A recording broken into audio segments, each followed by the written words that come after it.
नमस्कार, हम छी शक्ति और अहाँ देख रहल छी एटीएम न्यूज। अखन हम सलेमपुर में छी और सलेमपुर के ई जे देख रहल छी ई जंगल छै अहाँके, लेकिन एहि के ऊपर में अहाँके रेलवे ट्रैक छै। रेलवे ट्रैक के एहि साइड पुवारी साइड ई एकटा बस्ती छै।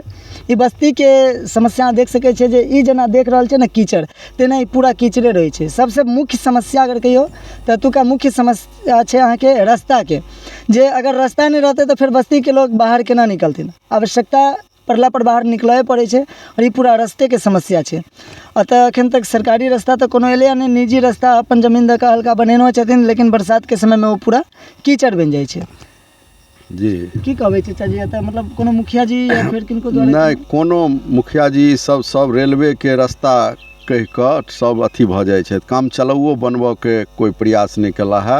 और एम्हर जे आम जमीन छै एहि सब दऽ बनि सकै छै, ओहू तरफ कोनो प्रयास नहीं भऽ रहल छै। अच्छा, अखन तक अहाँ सबके द्वारा कोनो पहल नहीं भेलै? हमरा सब द्वारा पहल कते आवेदन हम सब दऽ चुकलहुँ, बुझलिए, केंद्रीय स्तर तक। एहिठाम और चाची छथिन पद्मश्री मिलल छनि, वो केंद्रीय स्तर पर मिनिस्टर तक ओहिठाम इनाम लै लए गेलै, ततऽ तक आवेदन दऽ कऽ सब मिनिस्टर सब कहलखिन। नित्यानंद राय से स्पेशली बात भेलनि जे कहलखिन एकदम हम बनवा देब जेना हेतै, लेकिन आब फोनो उठबऽसँ ओ अथी भऽ रहल छै। ताहि टाइप छै रास्ता के दिक्कत, बहुत दिक्कत छै। एहिठाम लोग नहीं आबि पबैया, नहीं तऽ एहिठाम वो हैंडीक्राफ्ट वाला देखऽ लए लोग देखै छियै विदेशी सब एहिठाम पहुँचैत, रास्ता दुआरे एहिठाम नहीं आबि रहल छै। आ देख सकै छियै जे एक तरफ कलाकार के सम्मान देल जाइ छै तऽ एक तरफ कलाकार के अपमान सेहो कयल जाइ छै। अखन हम बता दिया जे ई रास्ता के अहाँके विजुअल देखैत हेबै, पूरा रास्ता एना छै।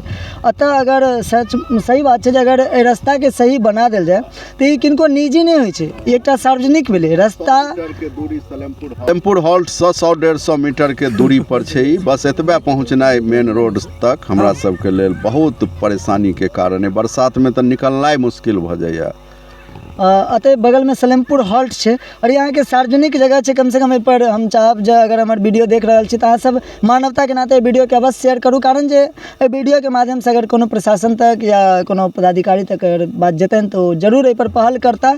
और निश्चित रूप से देखियो, रास्ता, जल, बिजली ई सब सार्वजनिक चीज होइ छै, किनको पर्सनल नहीं होइ छै। और ई बनि जाइ छै तऽ ई बस्ती में सबके अहाँके मदद भेट जेतन। धन्यवाद। देखैत रहू एटीएम न्यूज, हम छी शक्ति ठाकुर।